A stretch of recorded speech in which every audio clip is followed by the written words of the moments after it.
sekali lagi dan kita tepuk tangan yang meriah untuk Rasa Kids Indonesia.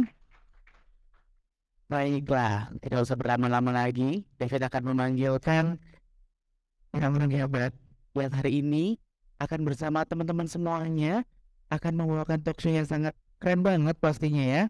Dan langsung aja aku panggilkan untuk moderator kita pada pagi hari ini. Ada Mas Ivan Adriansa Ismail. Dimohon untuk bisa bergabung bersama David di sebelah sini. Tepuk tangan dong teman-teman. Kemudian salah satu narasumber kita yaitu ada Mas Giovanni Rahmadeva, produser dari Queen Film. Tepuk tangan dong.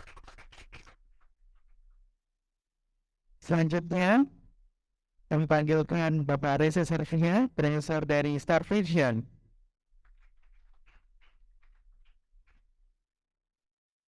Baiklah, selamat pagi. Berikutnya, David akan langsung panggilkan David Setiawan Suwarto, produser dari Cinemark.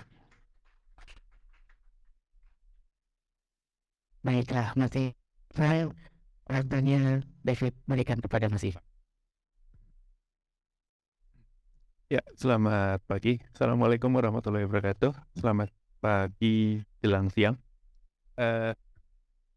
Terima kasih atas kedatangannya teman-teman. Senang sekali bisa memulai pembicaraan ini hari ini. Oke, sebelum mulai kita pemanasan dulu dikit. Topik saya sambut dulu para tamu-tamu saya. Selamat pagi Pak David. Selamat pagi Pak Reza. Selamat pagi Pak Mas. Oh ya, Mas aja ya. Mas Deva. Mas David ini dari Cinemark, Mas Reza dari Star Vision, Mas Deva dari Kun. Nah, topik kita hari ini, pagi ini adalah Producing Compelling Stories for Today's Audience. Saya juga berkewajiban untuk memberikan introduction ini. Mungkin saya terjemahkan aja dulu ya. Di zaman digital, sebetulnya juga dari zaman dulu sampai zaman digital, storytelling adalah bentuk hiburan yang populer dan menetang dalam berbagai medium. Dan itu mungkin semakin benar, pernyataan itu semakin benar saat ini ketika medium itu udah macam-macam. Kalau misalnya zaman dulu banget orang tuh bercerita tuh paling banter di api unggun ya, di api unggun. Terus habis itu lewat wayang, habis itu lewat kumpul-kumpul dongeng, habis itu mulai ketemu teknologi bisa lewat radio, bisa lewat film. Sekarang film aja juga udah macam-macam mediumnya. Sekarang sudah ada storytelling udah macam-macam, udah TV, bahkan lewat komputer, lewat HP pun kita udah bisa nonton film atau denger podcast atau apapun dah, macam-macam lah.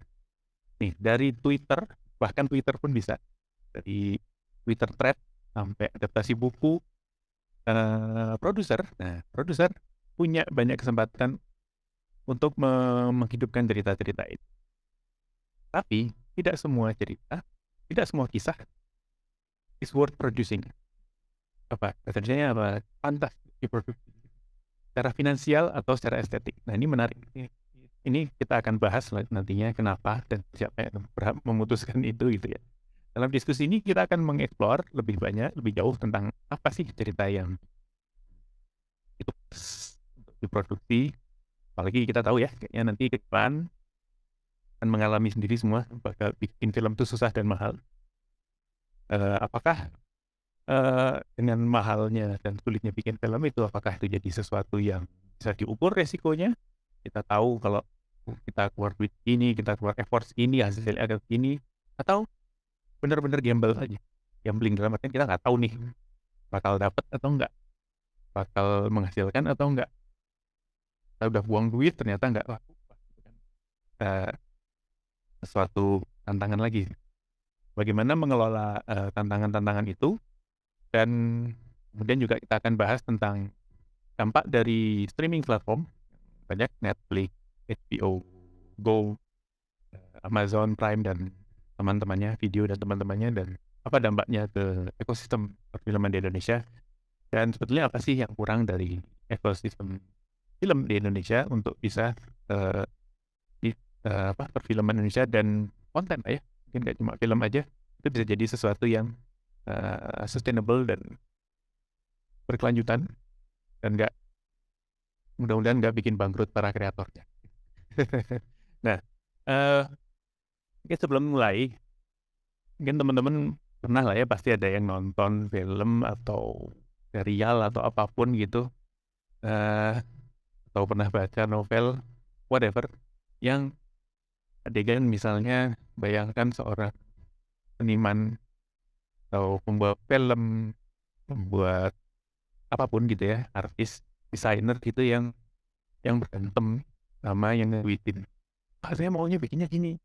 Nggak mungkin tuh, nggak laku.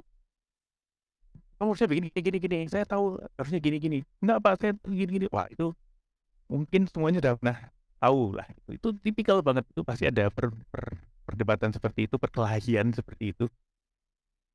Nah, mudah-mudahan pagi ini kita bisa membuat merekonstruksi perdebatan itu dalam bentuk yang lebih beradab, yaitu dalam diskusi. Nah, kebetulan karena saya selaku profesi saya adalah penulis skenario. Kebetulan saat ini berumah di sinema.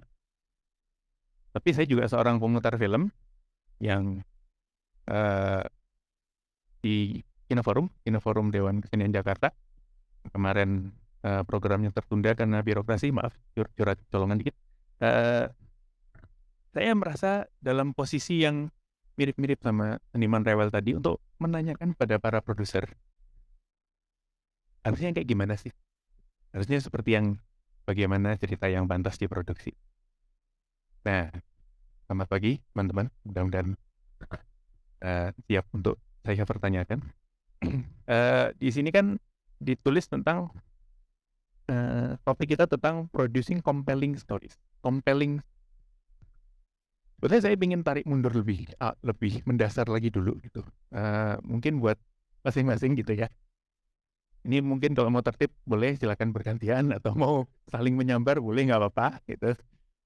Saya ingin nanya dulu nih sebelum masuk ke yang teknis. Yang disebut compelling itu apa sih? Mungkin ya pada video dulu deh, biar tertib. Assalamualaikum warahmatullahi wabarakatuh.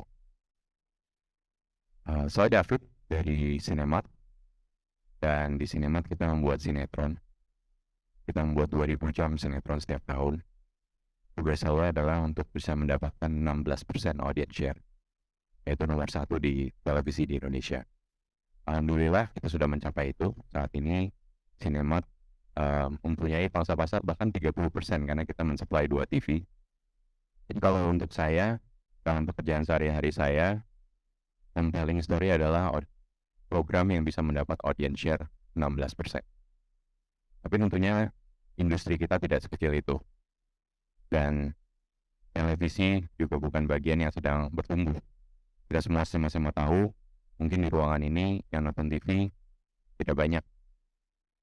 Lebih banyak yang nonton web series atau drakor atau film. Nah, kita tahu itu bertumbuh. Jadi mungkin jawaban kedua saya adalah kita perlu mencari sesuatu yang bisa memajukan industri kita. Jadi compelling stories itu, karena Sinemat mempunyai dasar TV, kita perlu tetap menyisihkan sekian budget untuk bereksperimentasi dan membuat sesuatu yang push the boundaries. Belum ada yang berhasil, atau mungkin limited success. Kita coba sesuatu yang lebih upper di TV tahun lalu, syuting di Swiss, tidak berhasil. Kita mencoba sesuatu yang berbahasa Jawa tahun lalu, tidak berhasil juga. Walaupun booming di web, tapi nggak ada gunanya karena di TV nggak berhasil.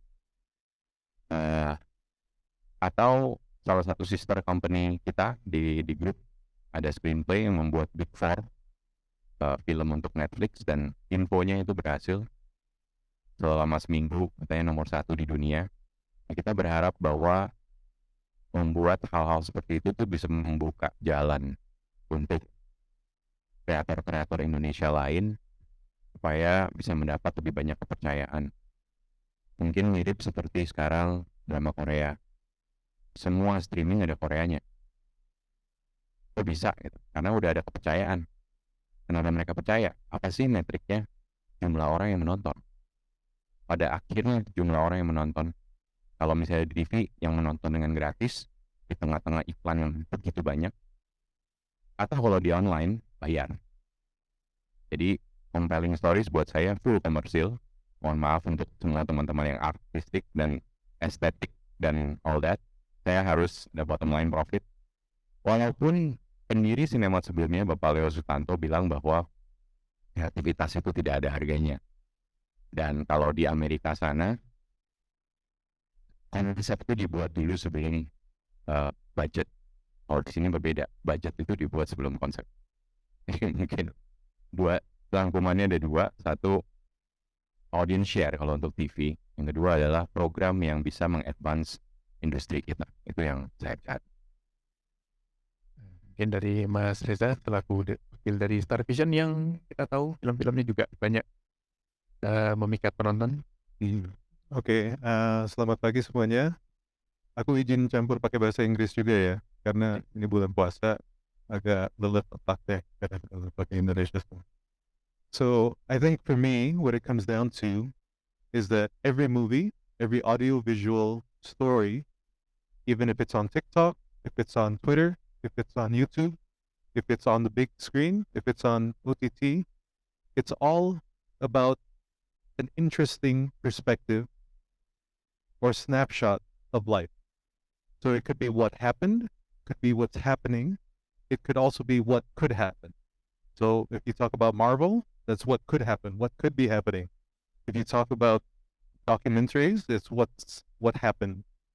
TikTok, it's what is happening usually, right? So it's about this compelling story, and it depends on each of us. Each of us got here through different events in our lives.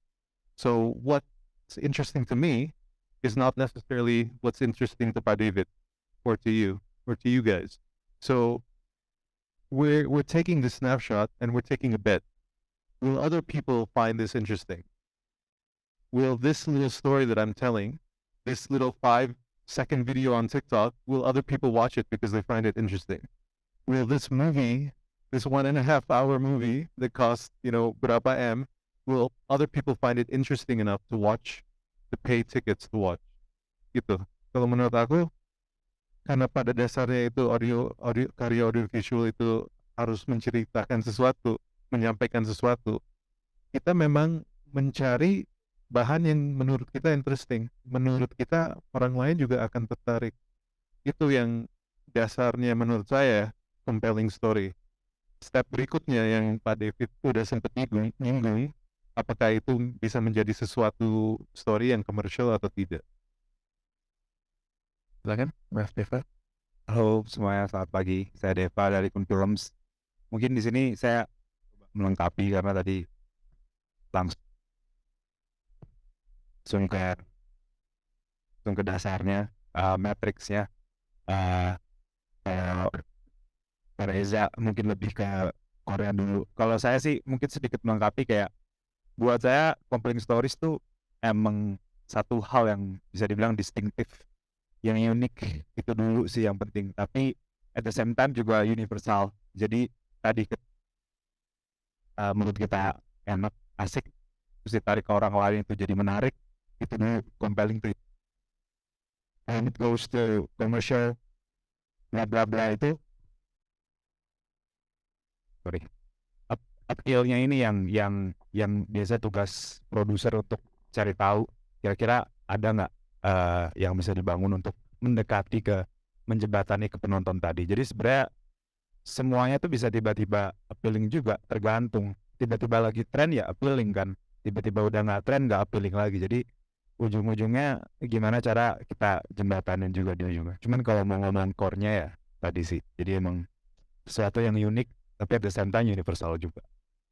Nah itu menarik sekali, karena meskipun tadi ada variasi jawaban lah ya katakan, tapi itu sebetulnya itu hanya angle yang berbeda ya kalau saya nilai. Angle yang berbeda dari sesuatu yang memilih sesuatu yang sama. ketika sebuah cerita itu, sebuah kisah itu dianggap compelling, ya, tadi Mas Reza juga sudah menyinggung, orang dianggap compelling untuk satu orang belum tentu dianggap compelling untuk yang lain. Tapi pada kenyataannya ada yang bisa nyambung kan ke banyak orang, ada yang nyambung ke sekian orang, ada yang nyambung ke sekian ribu orang, ada yang bisa nyambung ke sekian juta orang. Itu kan, nah itu menariknya di situ ada beda-beda di situ. Nah, kalau dari teman-teman produser, nah ini kita akan masuk ke pertanyaan utama. Apa yang dilakukan oleh profesi produser gitu ya, untuk mengenali cerita yang bisa dapat bottom line-nya itu tadi, yang bisa appealing ke sebanyak mungkin orang gitu, yang bisa dapat share lebih dari 16% itu, atau kalau misalnya di bioskop bisa 1 juta ke atas. Nah, apa sih yang dilakukan, gimana mata produser bekerja untuk menemukan cerita-cerita seperti itu? Silakan, nih kayaknya yang mau duluan, nyamber aja dulu, nanti bisa saling melengkapi. So, tadi kan pertanyaannya gimana kita mencapai bottom line kita kan. Sebenarnya kita harus bahas dulu bottom line-nya tuh apa. Kalau dari Mas David kan jelas bottom line-nya share film, share TV sorry. Kalau dari saya sendiri ataupun Starvision itu beda-beda. Untuk setiap film pun beda-beda bottom line-nya. Jadi kita bisa sebut itu sukses itu commercial success. Secara pendapatannya bagaimana, break even nggak, untung nggak.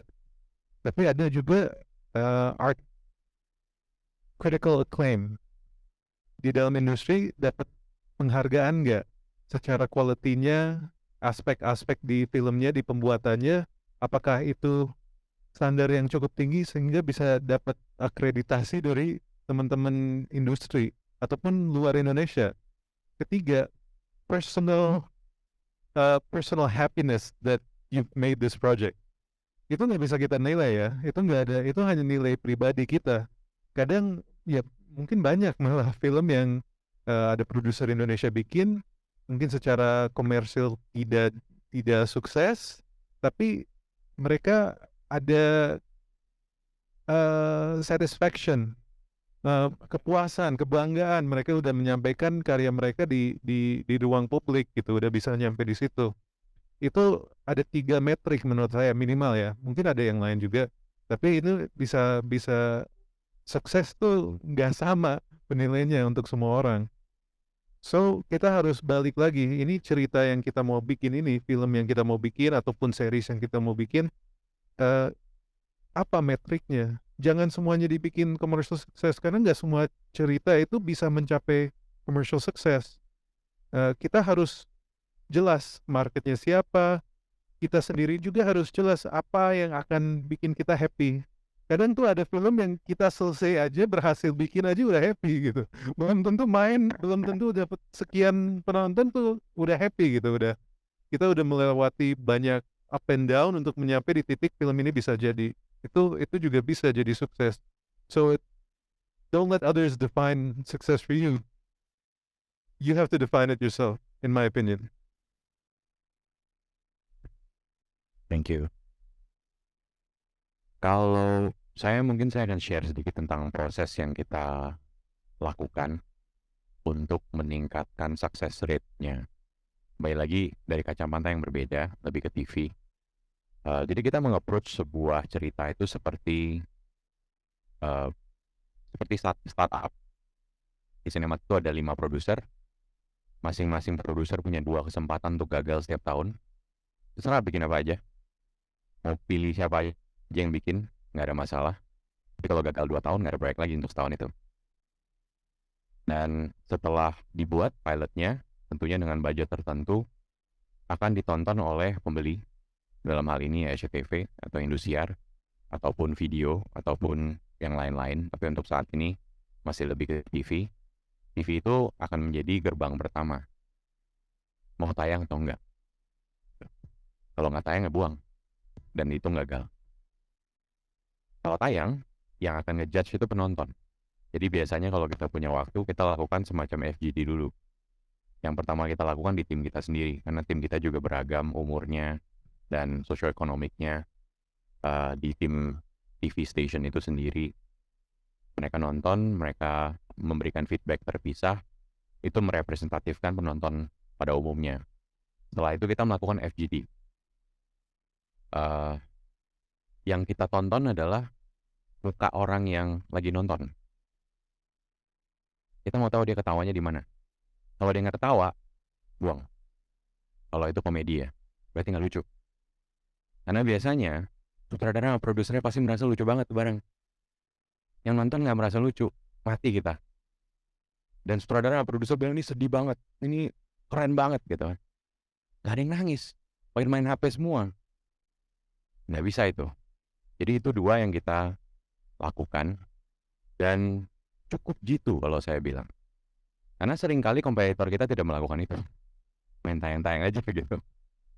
Tayang gagal, ganti lagi. Tapi setiap kali tayang, ada effort. Terutama untuk film ada promo kan. Kalau TV juga ada promo. Promo yang bisa dijual iklan. Promo tersebut kan slotnya ada opportunity cost-nya. Jadi tes-tes tersebut yang jadi scientific dan sangat menyebalkan untuk orang-orang kreatif. Sangat menyebalkan. Saya tahu rasanya gimana untuk orang-orang yang lulusan, saya maunya kreatif, semua mau saya aja gitu. Nggak bisa, boleh semua maunya, tapi ada 3 batasan ini. Kalau lu bisa goal 3-3-nya, ya tayang. Kalau enggak, ada PH lain. Itu kira-kira. Ya. Terima kasih.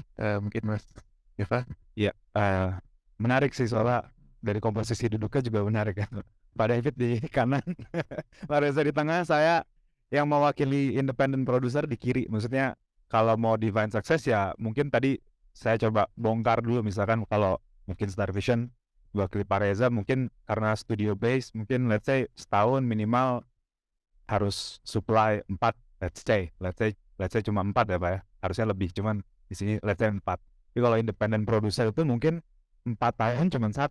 Jadi ekstrimnya gitu ya. Kalau saya gitu. Jadi ketika saya define success nih, saya percaya namanya sebuah karya itu kan ada keluh kesah pribadi dan lain-lain ya. Orang kreatif biasa kayak gitu. Dan di situ saya nganggap itu bernyawa lah. Itu kayak anak kita. Pada akhirnya mau tumbuh seperti apa ya masing-masing beda. Ada yang jadi polisi, ada yang jadi dokter dan lain-lain. Jadi yang harus kita sadari dari awal, barang ini kalau kita consider sebagai barang pun ada tangible dan intangible-nya. Intangible ini juga macam-macam kan. Tadi Pak Reza bilang mungkin film ini punya positioning yang beda dengan yang lain. Mungkin ini horornya mana, horornya bisa dijual keluar atau ke lokal, mungkin ini filmnya ke festival atau enggak, itu juga ada kepuasan pribadinya. Cuman kayak di saya define success-nya mungkin yang pertama, make sure you get your own money in your pocket. Dan kamu bikin film ini udah 4 tahun terus kamu ada gitu kan, jangan bodoh lah ya, jangan naif lah. Yang kedua mungkin harus bisa recoup or profit. Karena kalau kita nggak recoup, ya basically kayak independent producer biasa dapat uangnya kan dari private investment ya. Kalau kita nggak bisa balikin, nggak bisa next film dong, second film, third film, itu nggak bisa. Dan ekosistemnya jadi jelek. Nanti private investment yang ngasih malas ngasih lagi kan, kayak ngapain kita kasih duit ke film, mendingan ke industri lain. Nah itu jangan sampai, apalagi bawa kabur atau apa tuh jangan sampai. Yang ketiga kalau dari saya mungkin lebih kayak mencetak talent baru ya. Jadi kalau saya nyaman bekerja dengan director baru. Kenapa? Saya udah pernah bekerja sebelum dengan Kun Film, saya bekerja dengan let's say director yang udah punya film 10 atau 20. Rasanya beda banget, kepuasannya beda banget dengan orang yang punya 1 film atau belum punya film sama sekali. Kenapa? Karena namanya orang kreatif ada daya ledak yang beda gitu loh. Ketika mereka bikin nih kayak, ini baru pertama gue gitu. Kita sebagai bidannya gitu ya, sebagai produser membidani juga rasanya kayak, oh ini orang ada ledakannya. Ledakannya tuh bisa jadi bagus, bisa jadi tidak terkontrol, bisa jadi bisa kita kontrol. Nah kita nge-balance itu yang menarik. Dan ketika orang itu naik, kepuasan saya sendiri, saya bisa produce film keduanya. Mungkin di film ketiganya sedikit belok, sedikit sangat mikirin market misalkan, itu bisa. Atau orang ini ada di stage yang tadi Kak Reza bilang, dia dapat dia dapat ini, dapat itu juga menarik menurut saya. Dan ini yang kami coba imbangi mungkin di sisi independen, karena pada akhirnya ya mungkin nanti kita lanjut ke pertanyaan berikutnya, mungkin itu ujung-ujungnya menyehatkan buat semua gitu, karena saya juga capek kalau lihat dengar komen film Indonesia gini-gini aja, itu yang paling bikin capek. Jadi kayaknya semuanya harus fokus untuk upgrade quality dan push the boundaries tadi sih. Jadi kalau balik lagi define suksesnya seperti itu. Terima kasih. Yang menarik sekali ya. Ini tadi Mas Deva juga mengingatkan saya dan kita semua bahwa komposisi duduknya aja dah. Udah spektrum nih. Spektrum. Nah, kalau misalnya masuk ke kontennya sendiri ya, cerita. Saya pengen nanya ke preferensi masing-masing deh. Masing-masing sebagai, mungkin nggak secara umum produser banget gitu, tapi saya nanya bukan ke para produser, tapi saya nanya ke Pak David. Reza dan Deva. Mungkin dimulai dari Pak David dulu kalau boleh. Saya penasaran, cerita seperti apa yang pantas diproduksi. Ini dari ini ya. Mungkin terkait sama jawaban yang tadi itu menarik sekali soal ada scientific measurement-nya gitu kan, entah di FGD atau apa, dilihat mana yang ketawa, mana yang berhasil, mana yang nyampe. Karena sebenarnya menarik. Seidealis-idealisnya pembuat film atau pembuat konten, pasti ya pengen dong nyambung sama yang nonton ya kan. Kalau misalnya kita bikin wah bagus, menurut gua bagus gitu, tapi begitu yang nonton nggak ngerti ya kan. Nah, saya pengen, ini mudah-mudahan bukan rahasia dapur ya Pak David, ini dari pengamatan bertahun-tahun gitu, kira-kira yang kayak gimana sih yang nyambung gitu ke penonton, yang compelling. Nah itu jadinya pertanyaan, yang compelling ke penonton yang kayak apa sih selama ini dari temuannya? Ya, mungkin di angle yang berbeda. Kalau tadi saya share tentang cara kita memastikan atau meningkatkan success rate, saya share tentang bagaimana saya merekrut dan bagaimana cara kerja kita. TV sudah tidak banyak PH yang mensupply ke TV, karena kebanyakan itu diinternalisir oleh perusahaan TV-nya. Vertically integrated, jadinya diakuisisi perusahaannya, dan perusahaan yang diakuisisi tersebut yang mensupply. Cinema kebetulan bagian dari MTech, jadi kita mensupply SCTV dan Indosiar. Dari segi rekrutmen, dalam beberapa tahun terakhir ini, saya memilih untuk mencari dan memberikan kepercayaan kepada orang yang memang udah punya pengalaman dan sangat passionate dan bisa eksekusi. Dan saya kasih mereka full kebebasan. Saya tipenya gitu, kembali lagi, mereka punya kesempatan, mereka punya budget, mereka boleh ngapain aja yang mereka mau. Karena menurut saya, asal mereka punya passionnya, dia yang akan memastikan bahwa kualitasnya bagus. Dia akan nggak malu-maluin dirinya sendiri. Gitu. Dan misalnya tripnya jelek nih, dia nggak mau syuting, dia pergi ke mall dulu beli baju. Misalnya kemarin ada pesta topengnya jelek, dia nggak mau syuting, dia pergi cari sendiri. Biasanya orang seperti ini itu bisa di produser, bisa di sutradara, bisa di penulis. Ada juga kita punya satu penulis yang minta retake karena jelek, nggak sesuai dari bayangan dia. Nah, balance of power antara tiga orang itu yang menjadi penting. Karena selalu ada produser, sutradara, dan penulis. Triangle itu ya? Iya, jadi bagaimana mereka bisa berkolaborasi di situ. Dan di angle lain, kalau di TV saat ini, penontonnya ibu-ibu 40 tahun ke atas. Yang ini yang bikin nangis. That's it. Gimana yang bikin ibu-ibu nangis? Selingkuh. Siapa anak yang meninggal? Gampang kok sebetulnya. Yang penting eksekusi. It sounds easy, tapi dalam eksekusinya kan bisa nggak sedih. Kalau nggak benar, jadi kita fokus, ternyata kok jelek banget ya, padahal anaknya meninggal gitu. Bisa begitu. Saya pernah nonton saat, wah, enggak, kok wardrobe jelek banget ya. Jadi saya mikirin wardrobe jelek. Ekstrasnya ganggu banget ya di situ ya. Jadi nggak lucu. Karena ekstrasnya kok maksa banget. Ternyata cek saudaranya siapa ternyata yang main situ. Nah kayak gitu-gitu saya basmi semuanya tuh. Seringkali kita punya masalah itu.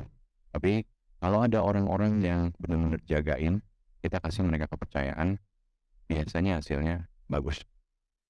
Gitu. Terima kasih, Pak David. Mas, ya, biar acak ya. Mas Deva duluan. Kalau dari saya sih yang saya suka biasanya, kalau dari cerita yang penting representatifnya dulu, voice-nya itu dulu gitu. Karena kalau kita pegang voice-nya kuat, mau directornya belum punya skill, itu bisa diajarin belakangan, bisa dibilang kasarnya gitu. Jadi voice-nya dulu nih, karena ya tadi ledakannya, daya ledaknya di situ. Kalau dia nggak punya voice-nya, kenapa dia nggak care sama itu? Dan ketika itu kerasa, sebagai produser yang akan bantu lahirin, itu kerasa dan akan baper lah tanda kutip di kita kan. Dan ketika itu jalan, kita mau develop itu pelan-pelan.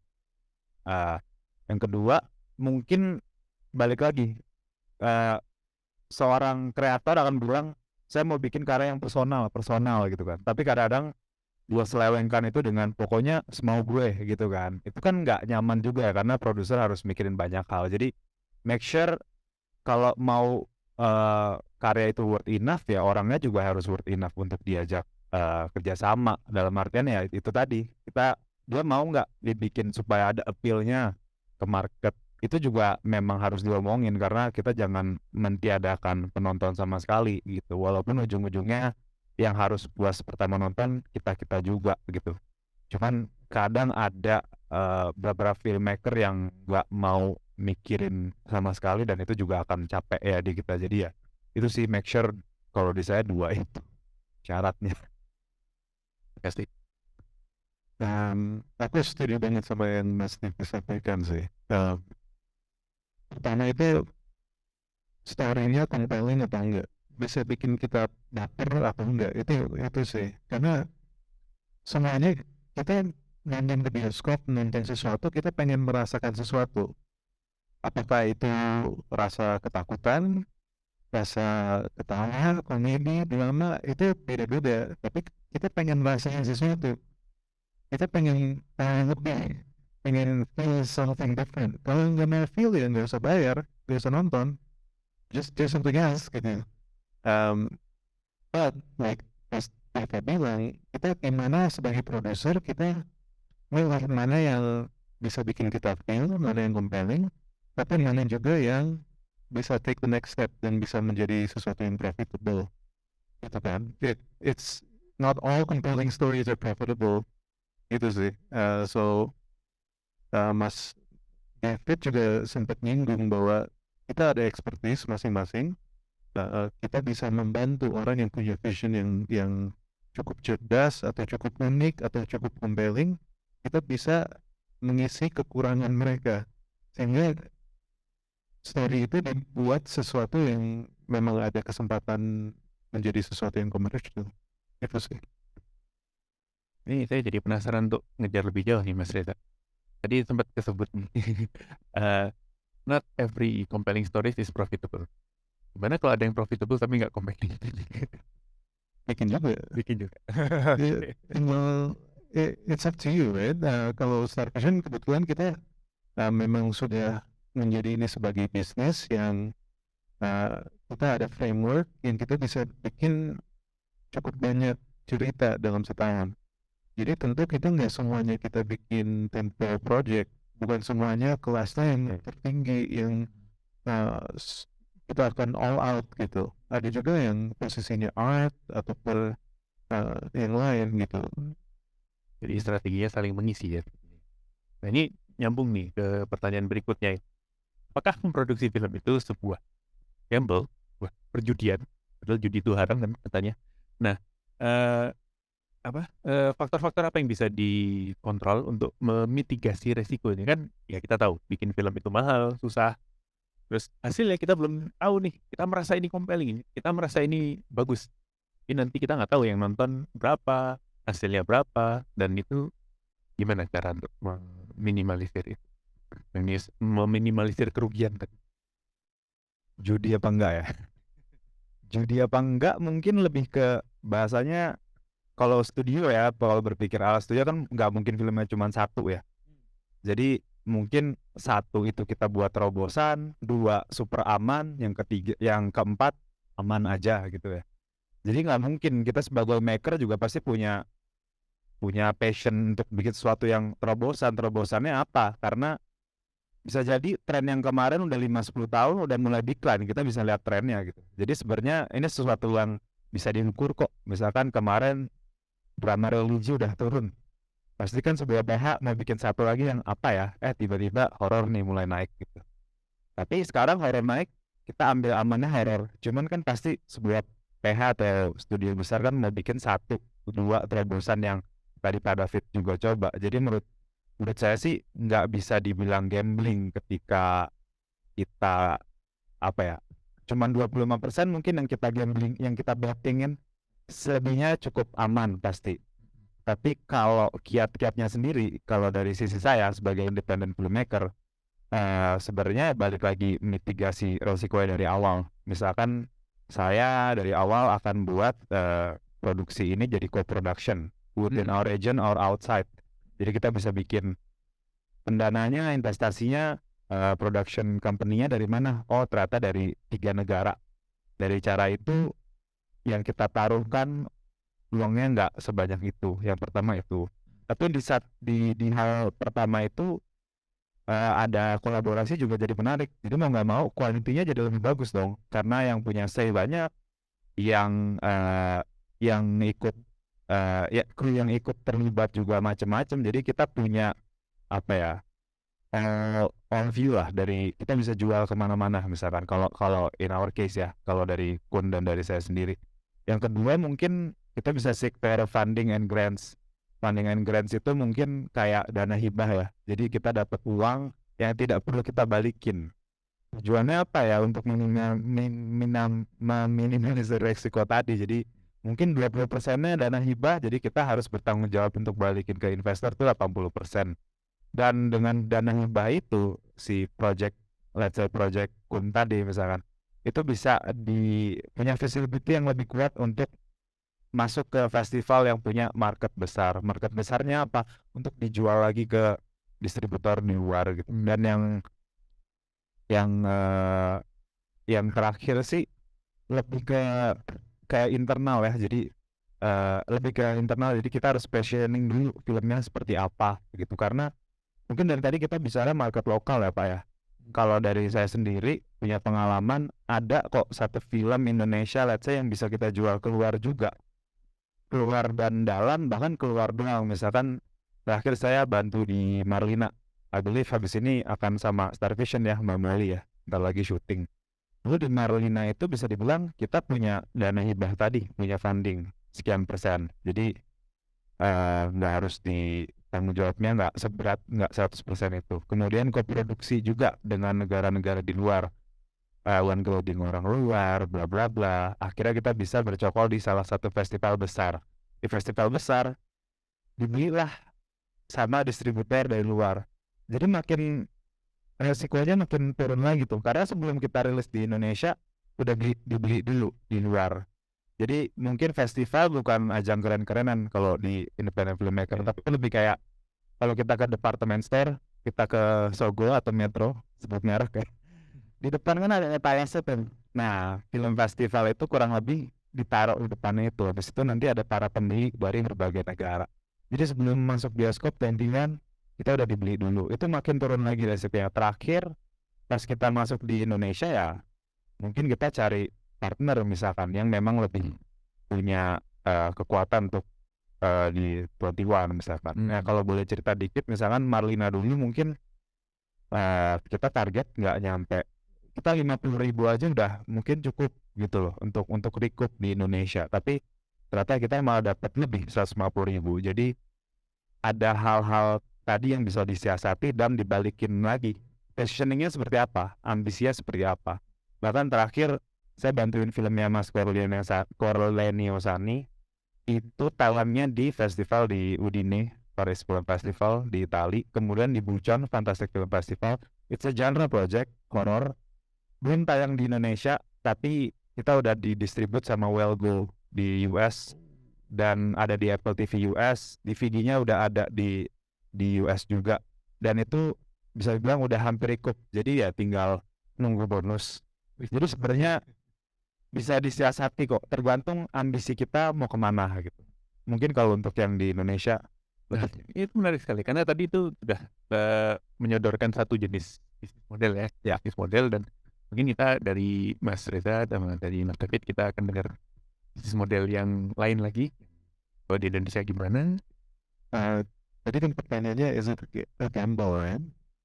Kalau aku sih pasti selalu yes ya.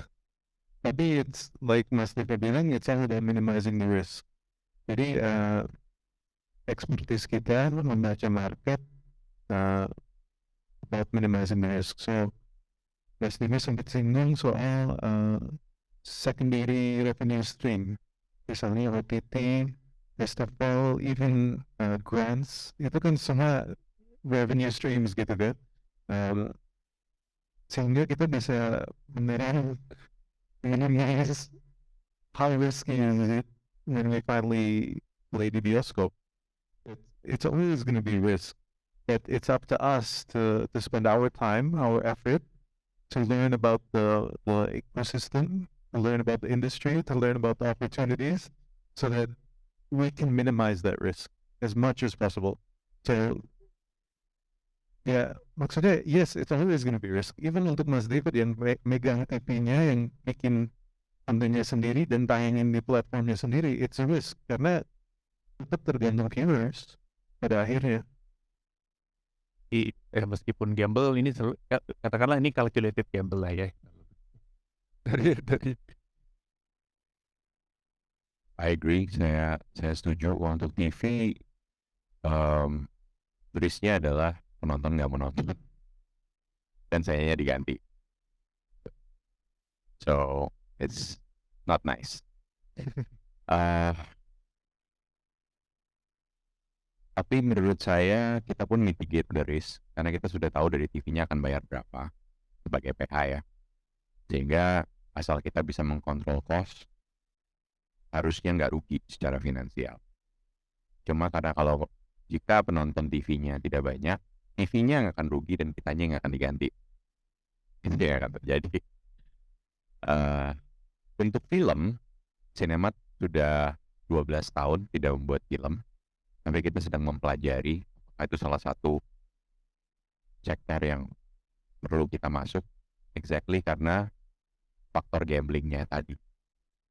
Tapi saya juga belajar dari Mas David tadi, bahwa ada bisa jual keluar, bisa ikut festival, bisa markets dan lain-lain. Kita masih mempelajari hal itu. Tapi kalau lihat dari bioskop sendiri, dari beberapa analisa kita dari orang awam ya, bukan pelaku industri film bioskop, hanya dari pendapatan dari bioskop itu sepertinya cukup gambling jika hanya pendapatan dari bioskop. Karena setahun itu ada, tahun lalu 60 juta tiket, tapi tentunya ada beberapa yang jackpot sekali, yang besar sekali. Tahun-tahun sebelumnya paling 50 jutaan tiket. Dan dari 130 film Indonesia, jika kita ambil level jumlah tiket terjual misalnya 300.000 gitu, 90 dari 130 itu rugi. Berarti mungkin break even, 20 lagi jackpot. Dan biasanya jika ada di studio, pasti ada film yang masuk dalam 3 kategori itu. Kalau yang indie, jadi gambling. Jika nggak ada risk mitigation strategy tadi, keluar negeri, menang grant, dapat festival, dan lain-lain. Tapi mungkin dalam 3 tahun terakhir ada penyelamat baru juga, yang masih fluktuatif, yaitu streaming. Beberapa tahun yang lalu, mereka masih belum sadar bahwa budget di Indonesia itu tidak sebesar di tempat mereka, kalau menurut saya ya. Jadi dibayarnya gila-gila tuh. Streaming cuma dibayar setahun 2 tahun untuk film, luar biasa sekali, langsung setengah cost hilang langsung. Tapi sekarang mereka udah pintar nih. Ada orang-orang kita yang di-hire di tempat mereka soalnya. Gitu, budgetnya cuma segini pak, gitu. Jadi tiba-tiba, wah usaha harga budgetnya dikurangin semua. Jadi saya rasa masih bergerak, dan tentunya mereka juga secara kondisi keuangan di ya Netflix, Disney dan lain-lain, kita kalau lihat pergerakan saham mereka nggak fantastis juga selama 2 tahun terakhir. Jadi tentunya ada tekanan. Tapi menarik sekali menurut saya, film itu sesuatu yang sangat menarik untuk Indonesia. Jika lihat dari jumlah layar, kita itu masih sedikit sekali dibanding India ataupun China. Jadi jumlah layar itu penting. Menurut saya tanggal itu penting. Kalau ketemunya endgame gitu. Kalau libur anak sekolah, endgame juga. Kalau hujan biasanya juga endgame. Karena nggak ada yang nonton, besok hilang. Dikasih Marvel langsung. Atau dikasih Danur. Gitu. Kalau menurut saya itu dua yang ditakutin. Dan Nah, Universe sama Marvel satu lagi mungkin tadi Mas Deva juga mention, menurut saya banyak orang yang ikut-ikutan. Jadi dari 130 film, infonya tahun ini ada 89 film horor. Jadi dari 2 sampai 3 film yang keluar tiap minggu, kan ada 2 film horor tiap minggu. Kira-kira bakalan sukses semua nggak? Kalau dari statistik, selama 10 tahun terakhir, paling jelek itu film horor. Karena ini, karena semua cuma lihat KKN nih, nggak lihat yang lain-lain. Gitu. Kan bukan gambling tapi arisan jadi ya. Gak janjian nih, jangan-jangan. Iya. Jadi mungkin aku tanya aja ke teman-teman yang ada di sini. Angkat tangan kalau nonton KKN. Boleh, angkat tangan aja kalau nonton KKN tinggi, yang agak tinggi biar yang lain juga bisa lihat. Tangannya biarkan naik kalau mau nonton lagi. Nah, itu kan gambar aja. Kita industri kita lagi mencoba mengisi keinginan dari penonton untuk film horor. Kita tangkapnya kan begitu. Penonton ada keinginan nonton film horor. Kita mencoba mengisi itu, tapi apakah KKN sendiri sukses karena quality filmnya atau karena misalnya aku suka sebut sendiri, aku pelajari sendiri FOMO culture. Nah, takutnya FOMO culture itu lebih alasan untuk commercial success daripada quality filmnya sendiri. Buktinya kalian gak ada yang mau nonton dua kali gitu kan, gak ada yang mau nonton lagi gitu, udah cukup sekali. Pengen tahu aja orang lain bicarain apa yang jadi FOMO di saat itu. Kalian juga susah kayak sukses itu gimana kita bikin orang FOMO itu lebih ke marketing. Belum tentu dari quality producingnya. Itu di marketing strategy, banyak faktor lainnya juga. It's sociology, belajar tentang masyarakat kita gitu. Dan itu setiap detik, setiap menit, setiap jam berubah. Yang betul setahun yang lalu nggak betul sekarang. Dan butuh waktu untuk bikinnya. 6 bulan minimal, ya ada juga yang bikin 3 bulan horor gitu kan. Tapi kan setelah 6 bulan apakah kalian tetap akan cari film horor di bioskop? Belum tentu. Trennya sudah berubah kan? Ya, bisa aja. Jadi kembali ke situ, masih resiko, pasti ada resiko. Resikonya pasti itu ya. Saya pengen ini nanya, tadi ada yang menarik disebut tentang tidak selalu soal quality. Kalau soal quality ada soal FOMO segala macam ini. Pernah nggak dari masing-masing ada yang tadi Pak David sempat mention tadi di awal kan bahwa bahkan Cinemark juga sempat bereksperimen kan, ada yang kayak bahasa Jawa atau pakai nyoba cerita tertentu atau gimana gitu atau segmen tertentu. Pernah nyoba nge-push itu dan berhasil gitu? Ada nggak? Ya, ada pengalaman para produser di sini yang ini belum pernah ada di Indonesia sebelumnya. So, ini nggak tahu nih, ini gambling banget nih. Tapi to some extent sambut.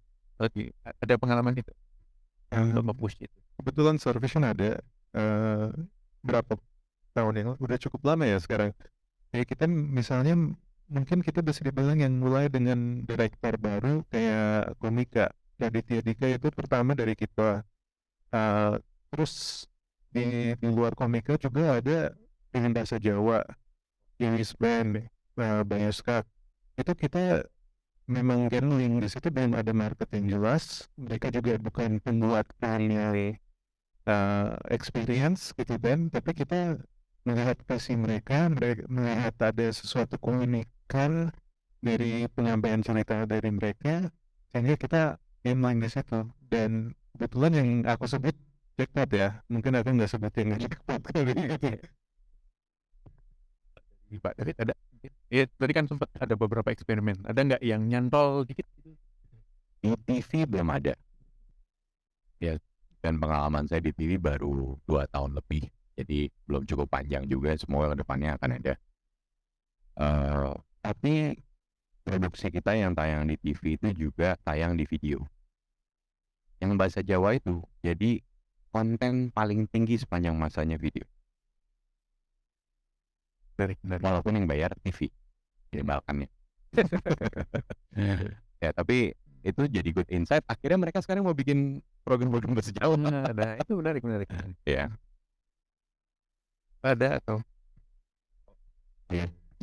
Kalau dari saya, dari Kun sendiri memang baru punya satu film, dan kebetulan film kita film Papua pertama fiksi yang disutradari oleh director Papua asli. Jadi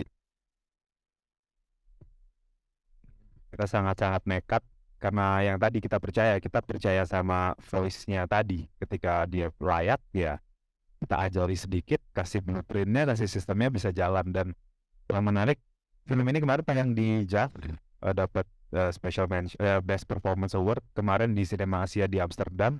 Mungkin besok keluar lagi. Cuman menariknya ternyata benar yang kita duga. Sekarang banyak mungkin institusi ya, pemerintah, BUMN yang kayak mau support untuk promonya. Jadi success rate-nya mungkin di situ. Belum bicara penonton karena lagi mau diomongin untuk menuju bioskop. Gitu. Jadi emang ada titik-titik yang masing-masing, ada pembelajarannya masing-masing juga. ini yang di-mention sama Pak David tadi tentang video. Ini kita masuk ke topik soal streaming platform. Ini makhluk baru kan, makhluk baru di perfilman kita itu mengubah banyak hal ya. Maksudnya mengubah budaya cara orang nonton gitu, yang dulunya pergi ke bioskop atau nyalain TV dengan jadwal tertentu, sekarang bisa kapan aja buka softwarenya dan nonton apapun yang mereka mau dengan waktu yang mereka mau. Dan budaya menonton kan jadi berubah gitu, kira-kira gitu. Mungkin memang nggak layar lebar, tapi aku bisa nonton kapan aja. Mungkin nggak layar lebar rame-rame sama yang lain, tapi aku bisa nonton nanti. Dan itu kadang-kadang saya juga ngelihat ini ya, ada fenomenanya, malesan nonton bioskop, ini tunggu aja nanti paling di Netflix atau di mana nanti masuk gitu. Kalau dari pandangan para produser, saya ada 2 pertanyaan sih yang terkait sama streaming platform. Ini dari pengamatan para produser, gimana streaming platform ini mengubah cara kerja juga? Ada tadi menarik kan ketika dibilang ada metrik yang jadi lebih jelas gitu ketika yang nonton, ternyata yang bahasa Jawa malah jalan di video itu kan, ada rekamannya ya, ada metriknya. Apakah itu termasuk mengubah cara bekerja dan cara memandang pas bikin konten atau gimana? saya jika untuk Cinemat sendiri dengan fokusnya ke TV belum. Tapi saya melihat streaming itu menjadi opportunity yang sangat besar. Tentunya ada pemain-pemain lokal, tapi pemain-pemain internasional ini budgetnya tak terhingga essentially. Iya. Hanya bagaimana caranya dia bisa melihat kita sebagai drakor. Kalau kita bisa seperti drakor, wah, yang mau masuk asal oke, waiting list deh. Intinya begitu. Di Korea seperti itu jadinya. Sekolah-sekolah script writing, kru, directing, musik, fashion, semuanya. Semua maksudnya masuk ke situ. Karena industrinya sangat luar biasa besar. Dan mereka bisa command pricing. Karena yang nonton The Glory internasional. Orang Amerika yang nonton The Glory gitu. Nah, kita baru mulai kalau menurut saya. Baru 3 tahun terakhir sejak COVID. Lalu September 2020 saya lihat WeTV masuk. Karena WeTV masuk, Disney Plus kayaknya ikutan masuk juga. Terus Netflix tiba-tiba masuk, gue ikutan juga deh gitu kan. Tiba-tiba spending juga. Tapi menurut saya masih malu-malu nih spendingnya. Ya bikin 5 lah setahun. Coba ternyata nggak terlalu bagus, turunin budgetnya deh. Nah kayak gitu-gitu tuh. Masih belum jor-joran gitu. Sempet jor-joran di tahun 2021, lalu 2022 agak rem, sekarang mau mulai lagi tapi lebih wajar. Karena jumlah judulnya belum banyak, belum terlihat juga sebetulnya patternnya.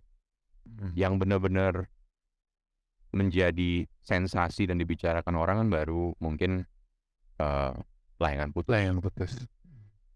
mungkin to some extent Alien Ratu-Ratu Queens di Netflix, some extent, ya. maybe gitu. Big Four, I'm not so sure juga gitu. Menurut kembali lagi, dan tidak ada pengukurnya. Kalau bioskop kan enak nih, jumlah tiket. Gitu. Kalau biasa TV tiap hari jam 10 pagi keluar ratingnya. Gitu. Kalau web series ini apa gara-gara dia beriklan di TikTok ya, jadi kelihatannya happening gitu ya. Ini beneran orang nonton ya sih? Lalu streaming juga ada yang gratis, ada yang bayar, ada yang murah bayarnya, ada yang mahal, ada yang bajakan, ada yang Telegram, Google Drive gitu kan. Waduh, jadi yang hype itu yang mana nih gitu. Karena kalau misalnya nggak ada duitnya, nggak sustainable. At some point, perusahaan itu akan collapse. Udah banyak kok, ada Hook yang sudah menghilang, IGE mundur, gitu kan. Jadi nggak bisa mereka bakar uang terus. Pasti harus ada poin tertentu yang mereka bisa lihat ini bisa jadi sesuatu dalam beberapa tahun lagi. Gitu. Kalau nggak ya mereka akan mundur dulu. Tunggu yang lain bakar baru dia masuk. Gitu. Tapi lihat positifnya adalah itu kesempatan sih untuk kita. Kapan lagi kita bisa masuk ke internasional dengan supply satu tempat terus bisa dilihat seluruh dunia gitu. Bisa kalau mungkin success case-nya luar negeri itu Money Heist. Infonya ditolak di TV Spain. Masuk ke Netflix di 6 season. Malah tiba-tiba mendunia ya. Booming. Iya. Atau ide-ide gila seperti Squid Game gitu. Yang katanya 10 tahun jualannya kan. Ternyata masuk dan disukai di seluruh dunia gitu. Sayangnya dia jual putus. Oh iya itu. Jual putus. Harus license tuh gitu kayak begitu. Nah cuman mungkin banyak opportunity. Saya rasa yang terbaik juga jika kita bisa license. Sehingga pelaku industri itu akan selalu dapat terus. Dan banyak yang mau masuk ke industri, orang-orang yang lebih pintar lagi mau masuk. Gitu. Ini penasaran nih Pak David atau siapapun ini, sebenarnya metriknya itu disimpan banget sama mereka tuh, di-share sama pembuatnya nggak sih? Nggak pernah di-share. Kebetulan kan kita juga cukup banyak ya di Netflix, di Disney juga, di WeTV juga ada series terutama ya. Mereka nggak pernah share persis angkanya karena it's private, dapur mereka gitu kan. Tapi ya seperti yang Pak David bilang agak rumit ya. Kita bisa melihat ini sebagai sebenarnya practically it's a secondary market that you can bank on. If you make a good movie, if you make a good series, you can guess the number that they're gonna purchase it at. Simpelnya begitu. The second part of that is it's a bet. Apakah itu international market akan dapat recognition atau enggak? Itu juga kan sempat dibahas. Tapi jujur saat kita bikin film atau cerita atau apa, kita harus tentukan dulu primary marketnya siapa. Kita dekatnya sama kultur Indonesia, budaya Indonesia, itu market kita yang utama. Kalau di Indonesia nggak jalan, belum tentu mereka akan mau beli materi Indonesia untuk market luar duluan gitu. Itu nggak mungkin banget gitu, kayak kemungkinannya kecil banget. So consider streaming services as just a safety net aja. Kalau di bioskop misalnya nggak jalan, at least akan dapat sekian di streaming gitu. Tapi di samping safety net, it's an opportunity to make different stories. Mungkin kita melihat bahwa market bioskop tuh belum tentu menerima, ataupun market TV yang sangat dibatasin apa yang udah jalan menurut penonton mereka selama ini. Mereka nggak berani ngambil bet yang terlalu besar. Tapi streaming tuh bisa nyampe di mana aja, kapan aja. Jadi penonton streaming itu lebih beragam, lebih beda-beda. Walaupun masing-masing streaming platform sendiri juga ada penonton setianya gitu. Kalau kita sebut WeTV mungkin lebih ke perempuan, umur dari 20 sampai 40 gitu kan. It's more like ibu-ibu rumah tangga yang suka nonton drakor. Netflix beda lagi, banyak yang lebih ke art atau apa. Disney beda lagi, family, lebih banyak anak kecil, mungkin mereka suka nonton Marvel ataupun materi lain di situ. So streaming juga nggak bisa dikelompokin semua, tapi yang perlu kalian tahu, it's just another market. It's a secondary market yang kalian bisa tap into. Mungkin produser kita nggak berani ngambil resiko bikin cerita yang unik. Maybe they will. Dan itu kenyataan sekarang. Iya, iya. Amazon apa segala macam kan Amazon, lebih berani gitu. Netflix juga bisa nge-push gitu Iya. ya. Ya balik ke DNA-nya OTT kan memang yang pertama bisa diakses kapan aja di mana aja, dan dari sisi makernya kita nggak perlu taruhan 3-4 hari pertama kayak di bioskop. Jadi itu kan, jadi justru OTT ini celah buat para produser untuk ngetes what kind of konten yang mau dimakan sama orang. Orangnya bisa balik lagi Indonesia, luar atau Bird. Dan sebenarnya ya itu sayangnya memang nggak di-share. Walaupun kalau kemarin Netflix tuh ada web nggak resmi sih, unofficial, kayak si film ini lakunya di mana. Jadi saya pernah ngecek tuh, misalkan waktu itu Penyalin Cahaya, let's say, oh rame di Spanyol sama Meksiko, kok bisa ya? Tapi memang, oh iya saya juga sering nonton film Meksiko atas berbahasa Spanyol yang gayanya agak-agak crime, thriller. Jadi memang ada kebiasaan-kebiasaan itu gitu. Itu mungkin bisa diukur tapi masih guessing aja ya. Tapi itu bukan sesuatu yang kayak harus ditarget gitu. Itu cuman kayak pemuas aja, kayak bonus aja. Oh ternyata film kayak gini bisa ya ke sana. Mungkin next kalau bikin film ini bisa memang kita jual ke OTT di Spain misalkan. Itu aja sih. Jadi ya sebenarnya ini kesempatan kita untuk bereksperimen aja, karena mereka juga masih mau jor-joran. Cuman kalau pendapat saya tentang OTT ya uniknya itu sih, misalkan kayak teman-teman streaming lagu misalkan, kita kan punya ini nyambung ke pada tadi, kita kan punya Spotify sama Apple Music gitu kan. Tapi kalau di dalam Spotify sama Apple Music kan ada label Sony, ada label Universal dan lain-lain. Ujung-ujungnya kita akan purchase lagu yang sama lewat dua kanal yang beda kan. Sayangnya kalau dua titik, Sony Music bikin Spotify sendiri, Universal bikin Spotify sendiri, ya kan. Logiknya gitu. Jadi kayak kita jadi bingung nih, subscribe yang ini harus subscribe yang itu, yang lama-lama juga agak capek sih saya sebagai user ya. Jadi lama-lama juga kayak pengen semua nih. Sekarang lagi Succession baru nih, HBO dengan langganan lagi, tapi jadi kayak Amazon ya. Jadi kayak dari sisi kita juga agak capek juga. Cuma dari sisi maker ya kita bisa bikin terobosan-terobosan yang kadang-kadang randomly di pick up sama dari region ini, region itu gitu sih. Itu sih yang menarik dan baik buat industri juga sebenarnya, buat safety net dan buat kita mau bikin sesuatu yang baru yang very mendobrak dan bisa dibilang edgy kali ya Mas ya. Ya kayak ini ya kemarin ya, ini sedikit anekdot aja yang itu The Big Four bisa tiba-tiba populernya di nomor 1 di negara-negara Amerika Latin. Itu Timo juga kaget kok bisa di sana ngapain gitu. Dan itu juga sesuatu yang itu gambling kan, yang itu bukan sesuatu yang terukur gitu.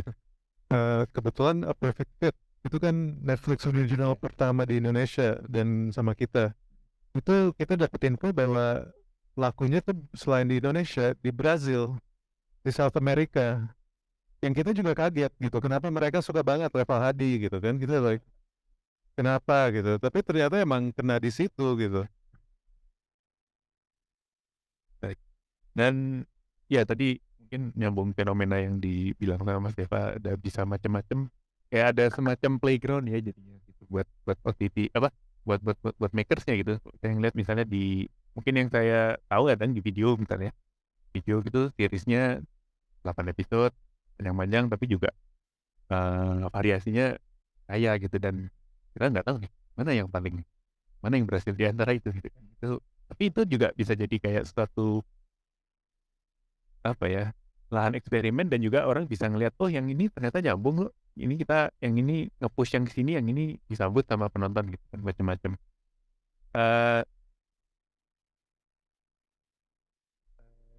Kan biar nggak saya terus yang nanya, teman-teman juga ada yang mau bertanya, mungkin ada yang penasaran juga, ada yang mau protes, nggak bisa, nggak mau pakai scientific tadi itu, saya mau bikin sesuatu yang saya mau, makanya saya duitin sendiri misalnya kayak gitu. Ada yang mau bertanya ke teman-teman produser?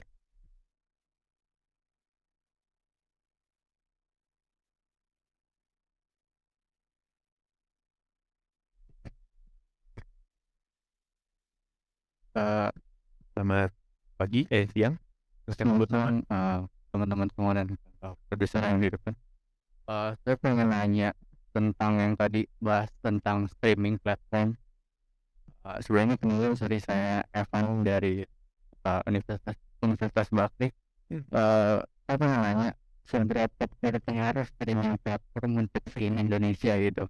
Karena kan tadi juga sempat dibahas kalau itu secondary marketnya untuk film-film Indonesia gitu. Jadi cocok nih untuk film Indonesia mungkin kayak target pasar di Indonesia sendiri kan kayak mungkin apakah berpengaruh dengan sosial yang seperti udah biasa ke bioskop, terus juga tiba-tiba ada streaming platform ini mereka akan berbeda gitu perlakuannya. Mungkin untuk film Indonesia gimana? Thank you. Aku izin jawab ya. ya silakan. Mungkin karena di antara kita yang paling sering di bioskop filmnya. So yes, pasti tentunya bukan hanya positive effect ya secara market kedua, tapi ada juga terkait perubahan kebiasaan menonton masyarakat kita. Kita sebagai PH yang cukup established yang kita target misalnya 8 film per tahun, kita juga melihat tren bioskop banyaknya film horor itu, kita jujur khawatir. Kita juga sendiri bertanya-tanya, kenapa begini? Kenapa penonton di Indonesia banyaknya milih film horor dibanding film drama ataupun film komedi yang kadang juga ada yang bagusnya gitu di bioskop. Tapi mereka performanya secara komersial nggak sama dengan film horor di saat yang sama. Mungkin streaming bisa jadi salah satu jawaban. Itu yang kita masih tebak-tebakan, jujur kan ini nggak ada, ini persepsi kan, nggak ada the real answer-nya kita nggak tahu kan. Nggak ada narsum dari streaming ya. Betul. Nah kita ada tebak-tebakan bahwa mungkin orang udah kebiasaan nonton drama itu di streaming, sehingga mereka tidak perlu ke bioskop untuk mencari harunya itu. Mereka udah melihat ada drama Korea yang jujur mengharukan banget. Mereka bisa bangun cerita begitu kompleks, begitu real, sehingga kita nangis juga mungkin lebih sering gitu. Aku nangis nonton drama Korea lebih sering daripada drama Indonesia.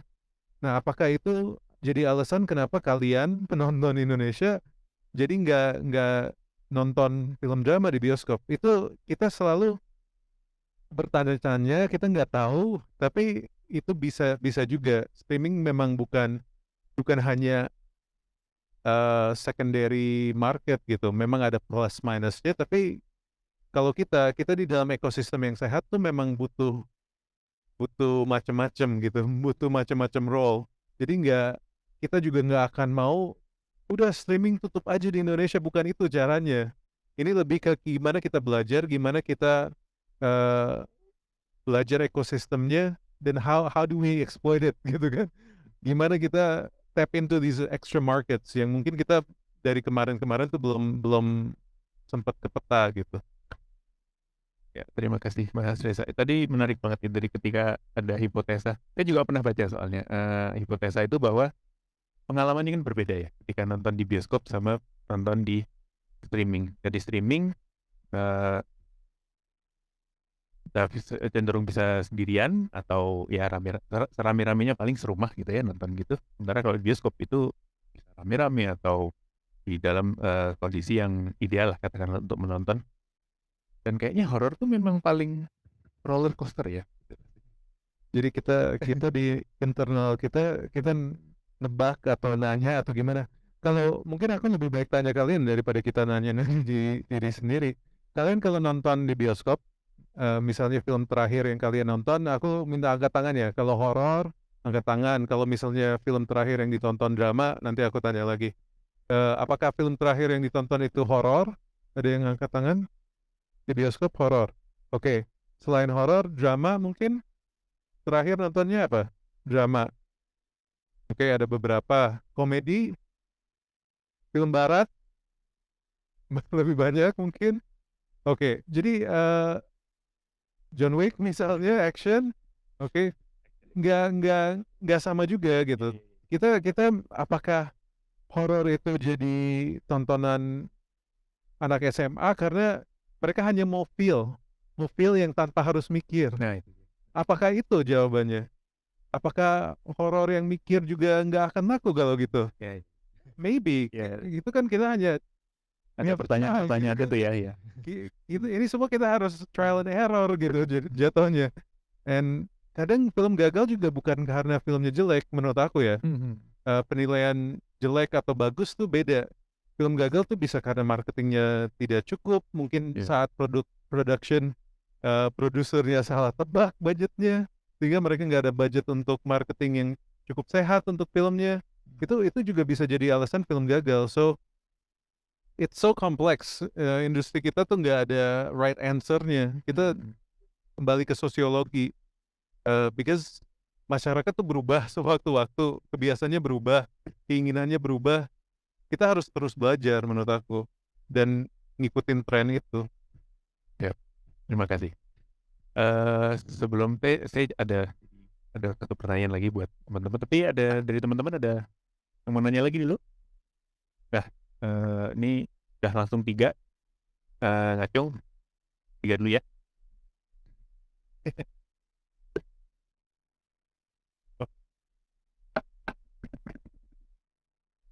Nanti setelah 3 ini kita kembali ke topik. Silakan. Oke, ya. Selamat siang, saya Axel. Saya mahasiswa film dan scriptwriter. Saya mau tanya, sebenarnya saya bukan fan dari genre ini, tapi saya bertanya-tanya saja kayak mengapa film Indonesia itu hampir tidak ada atau jarang sekali ada film atau series yang bergenre science fiction. Sekalinya ada, itu biasanya ditemukan di short film atau kelasnya di movie.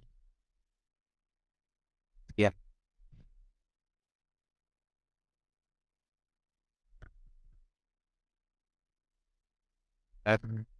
Kalau menurut saya, ini menurut analisa saya, memang satu pasti budget.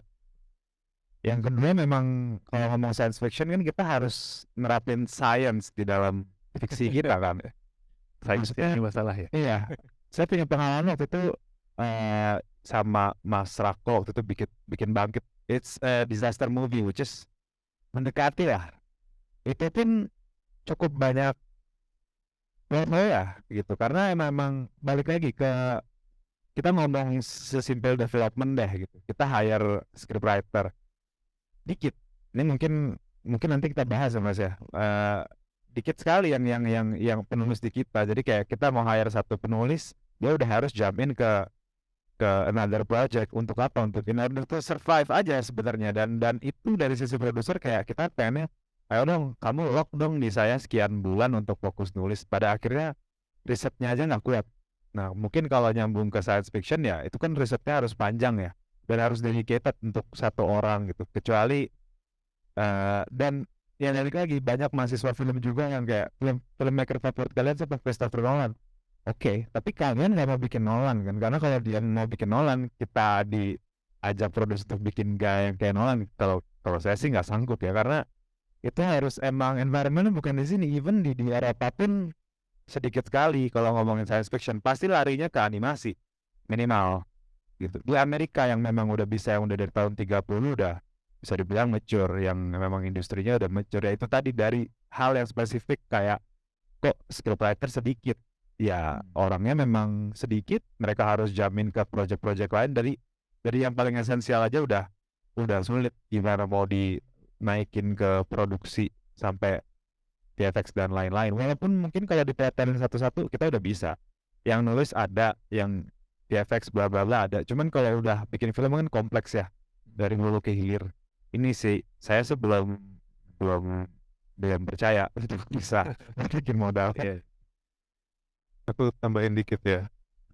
Jujur aku sih seneng banget baca buku yang science fiction. Banyak banget buku saya yang aku baca tuh science fiction.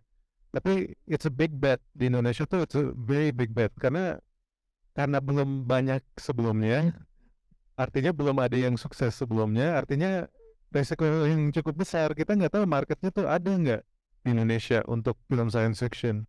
Kita nggak tahu marketnya ada.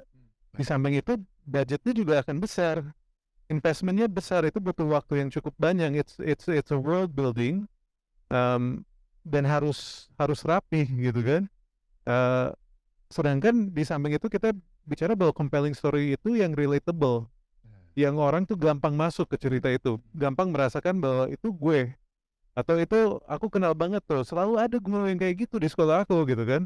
Nah itu di science fiction itu jadi dari premis awal tuh udah lebih jauh, Udah berjarak ya. premisnya udah berjarak dari kehidupan kita yang nyata.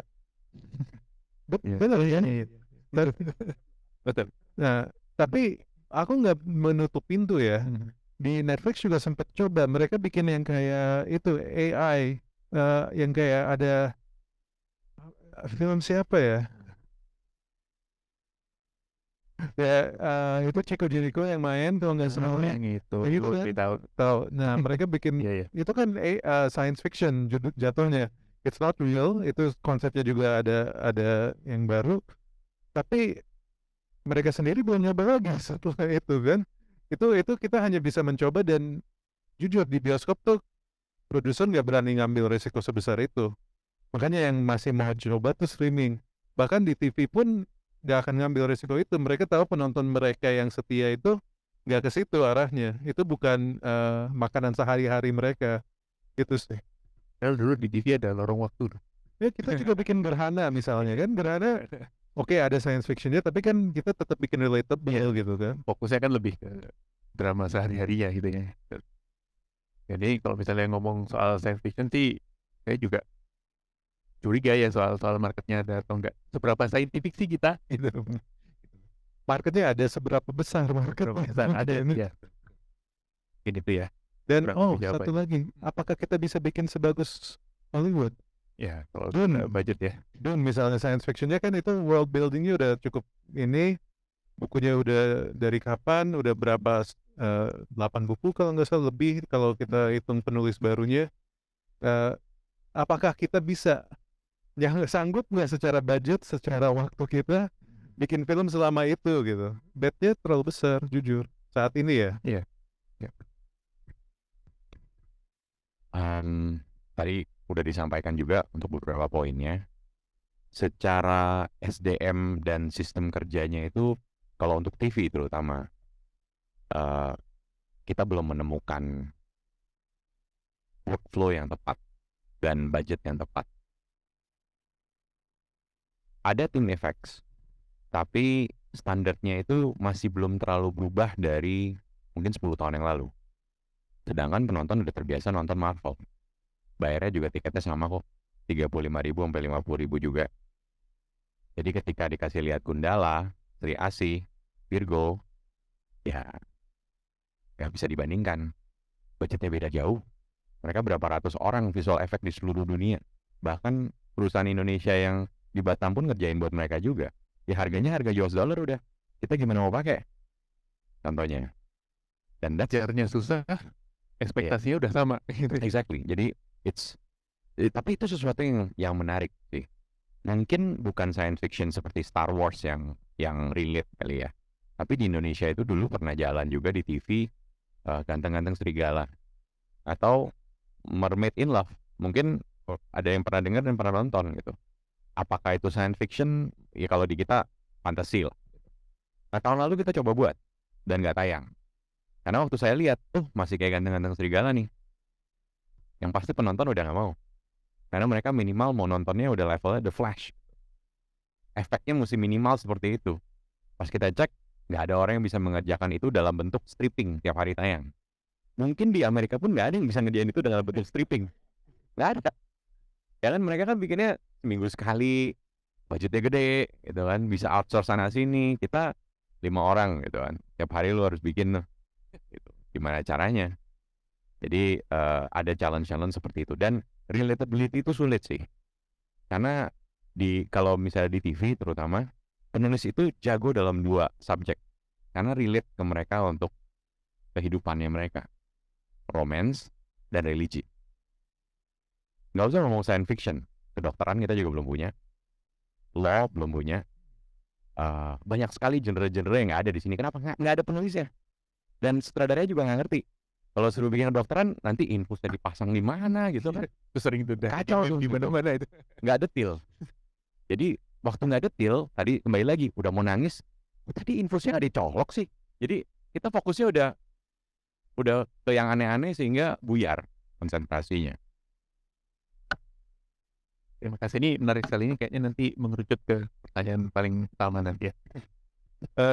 Kayaknya 2 terakhir nih buat penanya dari penonton. Terima kasih atas kesempatannya.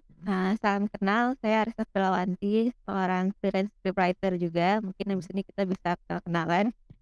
Pertanyaan saya di sini, kemarin saya juga sempat menulis untuk OTT View bersama sebuah pihak.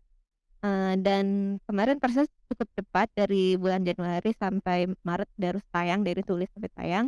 Pertanyaan saya di sini, mungkin kan Bapak produser sudah pernah bekerja bersama OTT dan apakah sebenarnya prosesnya memang harus secepat itu, dan sebenarnya apa pengaruhnya untuk produksi? Apakah memang lebih baik seperti itu atau bagaimana? Dan tapi bagaimana bila merugikan kualitas, atau apakah memang seperti ini terjadi kejadian di industri pada saat ini untuk kenyataannya gitu? Mungkin untuk adik-adik untuk tahu juga pada realitanya.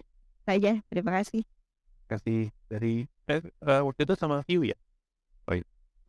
Monggo dijawab. Aku lagi ya? Ya. Oke. Mungkin gak usah sebut merek. Kita mungkin di antara bertiga mungkin kita yang paling banyak ngerjain untuk OTT ya, stream series ataupun film. Sebenarnya it's up to us sih. Gimana kita komunikasi dari awalnya, rencananya seperti apa. Kita bahkan sering, karena kita mungkin udah establish, udah ada kepercayaan, kita develop duluan sebelum kita pitching ke mereka.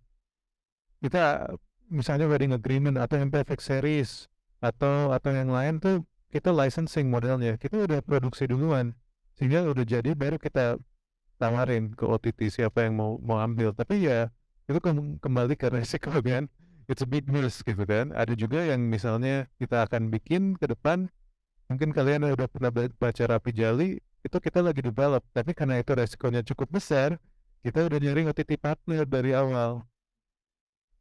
Untuk Rapi Jali sendiri kalau nggak salah developmentnya kita 2-3 bulan, tapi itu udah kepeta, ceritanya udah ada, sehingga kita hanya harus rubah-rubah dikit, gimana enaknya untuk series, gimana kita bikin cliffhanger, gimana kita bikin menariknya, gimana kita bikin dramanya kena, gimana selalu ada peristiwa bukan hanya dialog. Itu semua part of the process gitu kan. Ada cerita yang memang prosesnya itu bisa singkat, ada yang perlu waktu lebih lama, tergantung konsepnya dan tergantung kebutuhan OTT-nya juga. Kadang kita bilang, oh kita ada series, tapi baru bisa kita deliver misalnya 6 bulan lagi gitu. Kita masih mau beres syuting, masih ada press, berapa episode, butuh proses gitu. Ya tapi mereka butuhnya yang sekarang, mereka butuh cerita yang produksi bulan depan untuk 6 bulan lagi gitu misalnya. Itu tergantung kebutuhan mereka. Kita harus banyak komunikasi sama mereka, harus jangan menutup semua pintu kalau kita memang mau cari kerjaan di luar proyek keinginan kita. Karena kan Mas Tema udah sempat bahas bahwa kadang tuh produser independen terutamanya, contoh yang paling baik, mereka ada pet project, mereka ingin goalkan pet project itu, tapi gimana caranya? Kadang harus go project lain dulu untuk dapat kepercayaan untuk menjalankan pet project mereka. Itu normal di industri ini. Hanya orang-orang yang visinya luar biasa yang dikasih kepercayaan dari awal menurut aku, atau yang udah experience, sudah terbukti betnya resikonya kecil. Terus Terima kasih. Mungkin juga ini ya, saya juga punya pengalaman kebetulan kalau nulis buat View. Waktu itu saya 1/2 tahun sebetulnya. Tapi kebetulan waktu itu kerjasamanya sama PH luar ya, PH Malaysia. Jadi mungkin beda cara kerja juga kali ya antara, dan seperti yang sudah sampaikan Mas Reza tadi, metodenya pun bisa ada yang beda-beda juga gitu. Ada yang bikin dulu baru jual, ada yang partneran gitu ya. Oke, terima kasih. Terakhir ya? Ya, enggak, ternyata enggak. Aku aja yang perlu dari dekat. Terakhir mungkin. Selamat siang, perkenalkan saya Ismail Hadar. Saya salah satu junior writer di Good Script yang partnership-nya sama Cinemark. Sebelumnya sebelum bertanya, aku mau share dulu masalah science fiction. Nah, aku kemarin itu sempat ada satu project judulnya Aura, sinetron. Dan itu tuh menggarap tentang gimana seorang malaikat yang jatuh cinta sama manusia. Kita menggarap itu tuh kayak konsep ala-ala Korea, honestly. Dan kita ngecampurin Harry Potter di dalam itu, gimana semua hal di dalam itu. Tapi ternyata sebagai penulis kita nggak bisa memberikan apa yang kita pikirkan itu buat divisualin secara apa yang kita pikirkan gitu. Exactly about budget, about timing gitu. Yang pada saat itu sinetron itu ada sekitar 24 episode, di mana dan aku juga merembet gimana dengan deadline nulisnya yang setiap hari itu deadline. Setiap hari itu deadline sampai-sampai kita itu disewain satu apartemen buat nulis bareng-bareng di sana, dan kita nggak boleh kemana-mana. Even mau ke WC pun kita harus ngomong gitu loh. Kayak gue izin ke WC dulu ya. Ini draft yang segini udah datang nih revisiannya gitu. Nah yang kayak gitu emang wah nangis banget sih ternyata nulis sinetron. Yang kalau kata orang-orang nulis sinetron itu banyak hal-hal yang nggak masuk akal, tapi ternyata sebagai salah satu penulis sinetron yang baru diceburin sama Mbak Lintang gitu, nangis banget. But sinetron itu ternyata bikin kita jadi lebih cepat buat berpikir gimana kita nyusun nih beberapa cerita, gimana continuity cerita yang harus kita bangun dari episode awal sampai akhir gitu. Ya, pertanyaan aku adalah sejauh apa sih seorang produser ikut campur di dalam sebuah cerita penulis itu? Itu aja, thank you. Pertanyaan yang primal nih, yang di awal tadi itu. Silakan. Ini menarik ya pertanyaannya. Mungkin lebih kayak kreatif kali ya. Kalau dari saya sih dari awal seorang produser harus tahu nih binatang macam apa yang mau kita buat bareng sama triangle-nya tadi. Kalau kita nggak punya vision yang sama, barang yang sama, ya kita hire orang dong gitu loh. Triangle system. Ini konteks ya buat yang itu produser, sutradara, penulis. Kadang juga director yang penulis juga kadang. Jadi kadang kalau kita nggak ngelihat oh ini kita mau bikin dinosaurus ini nih, kita ya ngapain bareng kan, berarti kita di tempat yang salah.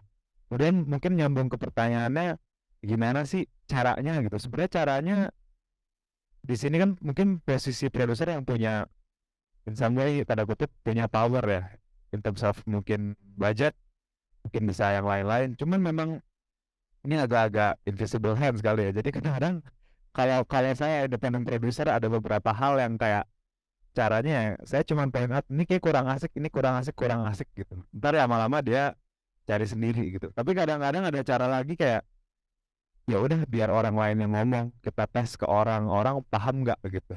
Ada lagi cara kita bawa script doctor juga bisa. Ada lagi cara kita bawa ke lab, akhirnya ada orang lain yang ngomong gitu. Dan ujung-ujungnya kita bisa bilang tuh kan bener yang saya bilang di awal gitu. Jadi lebih kayak gitu sih. Cuman fine tuning itu pasti ada ya. Jadi nggak melulu harus bikin yang straight kayak gini gitu. Itu nggak akan menarik karena balik lagi karya kan fluktuatif ya. Kan cair ya sifatnya. Jadi kita harus bisa saling ngikutin bentuk bejana masing-masing juga. Nggak serta-merta produser itu selamanya benar juga. Kadang-kadang kita harus ambil resiko dan oh ini menarik ya itu menarik. Balik lagi di hal kecil juga banyak terobosan yang harus diambil. Jadi kalau saya sih selalu mencari kita nge-push tapi kita juga berharap ada bentuk baru yang saya juga nggak kepikiran. Tapi poinnya kayak ini kayak belum dapat, lebih ke itunya sih. Jadi kita mungkin punya feeling di situnya, cuman bentuknya seperti apa ya kita gesekin terus gitu. Kalau panas pasti jadi ide. Kurang lebih gitu sih.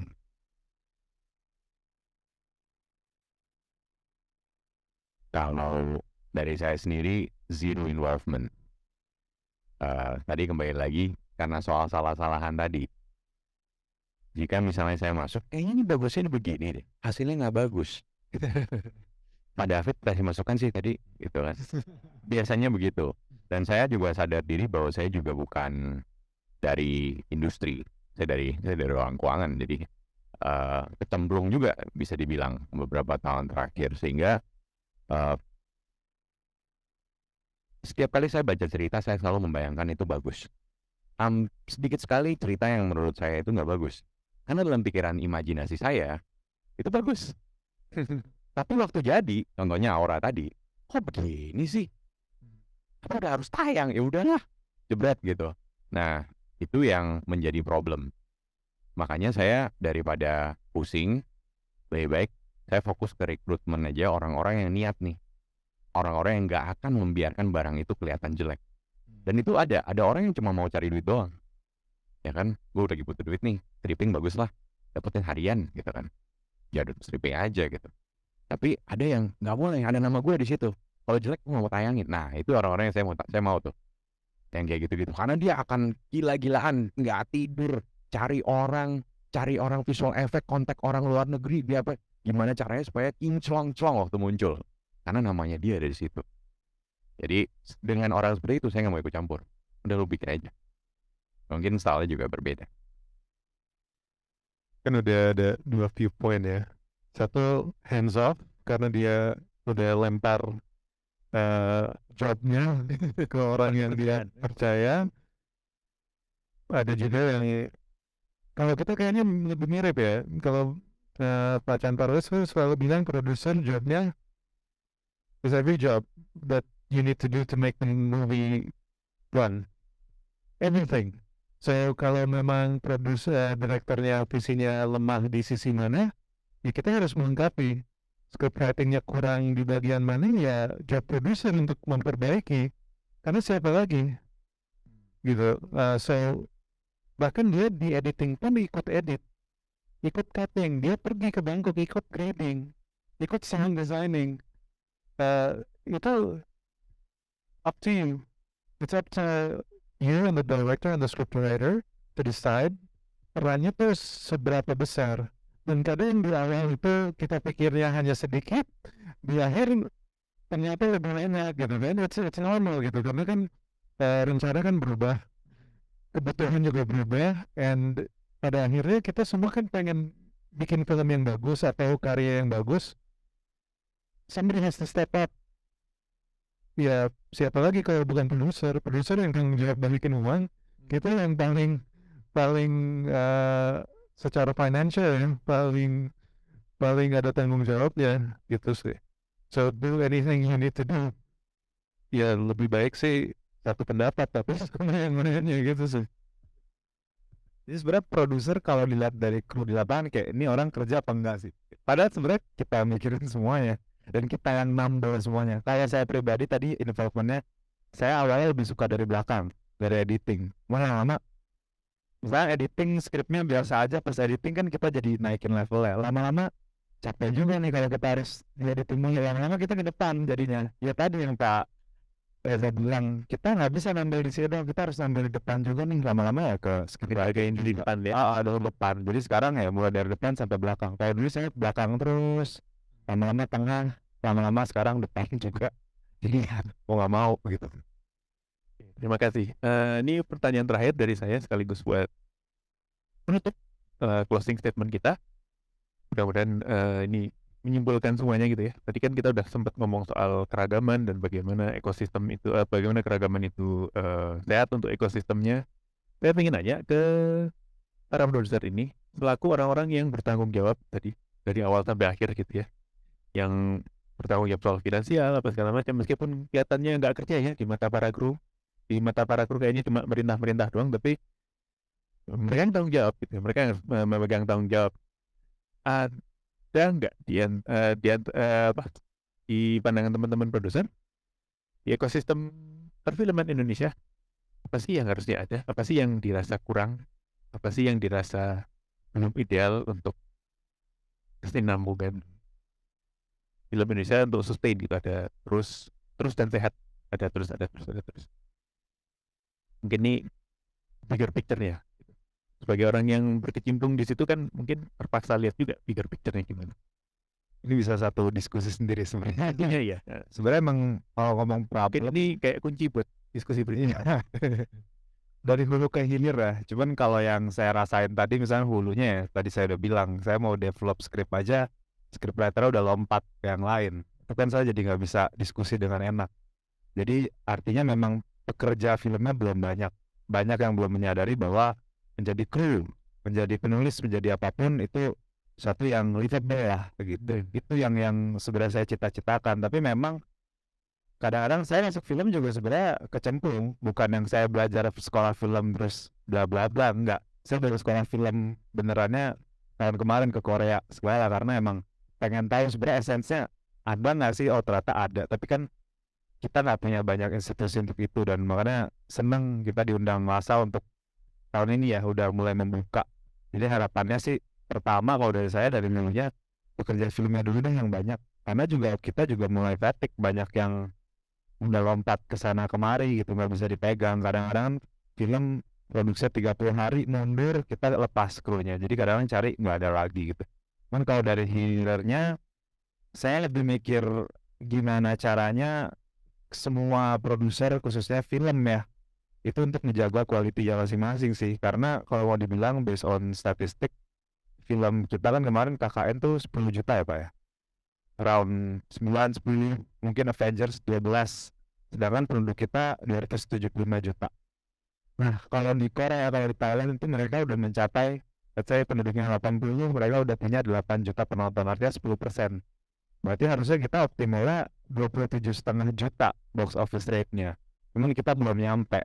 Kenapa? Karena jumlah layarnya juga belum, penyerapannya belum setinggi itu gitu. Tapi kan sekarang kita lihat udah Korea invest, CGV masuk, 21 melebarkan sayapnya, sebenarnya naik. Dulu saya pas masuk layarnya 1117 kalau nggak salah. Sekarang udah jauh lebih banyak, udah hampir 2000 ya. Udah jauh. Kita berharap layarnya banyak, cuman jangan sampai layarnya banyak, kepercayaan penontonnya jadi turun. Jadi sebenarnya tugas kita sesimpel ngejaga quality filmnya supaya filmnya dipercaya. Dan saya percaya kok, karena kemarin kalau buka layar Menko Foto benar, nggak sebanyak film Indonesia pada saat itu kok. Banyak film-film luar yang emang starting point-nya layarnya nggak sebanyak film Indo juga. Jadi sebenarnya kita bersaing kok. Cuma mungkin Marvel ya punya inilah. Tapi kan Marvel juga dia mau promo gede-gedean gitu. Kita juga sekarang udah mulai gila kan promonya. Trik-trik marketingnya juga dijaga, karena balik lagi kadang-kadang nonton juga pengen experience, pengen FOMO. Tapi balik lagi kalau kita nggak bikin great quality, kita nggak bisa bikin yang keduanya dong gitu, ketiganya atau versi seriesnya atau apapun lah turunan dari itu. Jadi sebenarnya sesimpel ngejaga good quality supaya penontonnya balik lagi, dan itu sih. Jadi kalau dari saya sendiri kacamata independen, balikin ke core-nya kita nih storytelling gitu. Ya story-nya harus bagus, skripnya minimal harus bagus, treatment-nya harus bagus, harus punya visi, produser jagain. Pada akhirnya penonton yang menentukan gitu sih, bukan yang lain, bukan kritik, bukan apa. Jadi ya itu dulu. Yang mau menambahkan? Iya sama sih. SDM tentunya kita perlu regenerasi, kita perlu memperbaiki kondisi pekerja di industri film agar mereka semua dari yang paling bawah ke paling atas sama-sama bisa hidup dari pekerjaan mereka. Bukan hidup secukupnya, tapi hidup yang tercukupi. Nah itu sih. Kalau itu jalan, menurut aku industri kita akan, kita udah siap untuk membesar. Kita belum ada SDM yang mencukupi. Mau itu di script writing, mau itu dia dari kru, dari pemain, kita butuh itu. Tapi what can we do? Kan pertanyaannya kita bisa ada keinginan, tapi peran kita apa di dalam pencapaian itu menjaga quality. Kita jangan sampai mengecewakan penonton kita sehingga mereka meninggalkan karya film Indonesia semuanya. dan lari ke barat semua atau ke Korea atau ke yang lain. Kita jaga storytelling kita. Kita yang mengerti kultur Indonesia, kita yang mengerti orang-orangnya, kita yang harusnya bisa bikin cerita yang paling mendekati, yang paling menyentuh untuk masyarakat kita. Itu kekuatan kita. Kita nggak harus bersaing bikin special effect dengan Marvel. Kita akan kalah di budget, kita akan kalah di marketing, kita akan kalah di macam-macam. Oke, kekuatan kita apa? Bikin sesuatu yang bisa menyentuh hati orang Indonesia. Karena kita mengerti itu. So, jaga di situ dan bangun SDM gitu sih. Ya, terima kasih teman-teman produser, karena ya itu intisari dari semua diskusi saat ini kayaknya memang ya so many stories to tell ya, so many good stories to tell. Saya juga merasakan gitu, ngelihat volumenya di mana-mana kayaknya banyak sekali demand untuk cerita yang bagus gitu ya di seluruh Indonesia. So many stories to tell, so few people to tell it well. Tell it well, dan ya mungkin lewat LaSalle College ini dan teman-teman dari sini, be that people.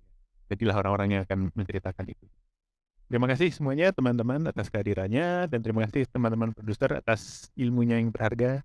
Tepuk tangan untuk kita semua. Terima kasih semuanya.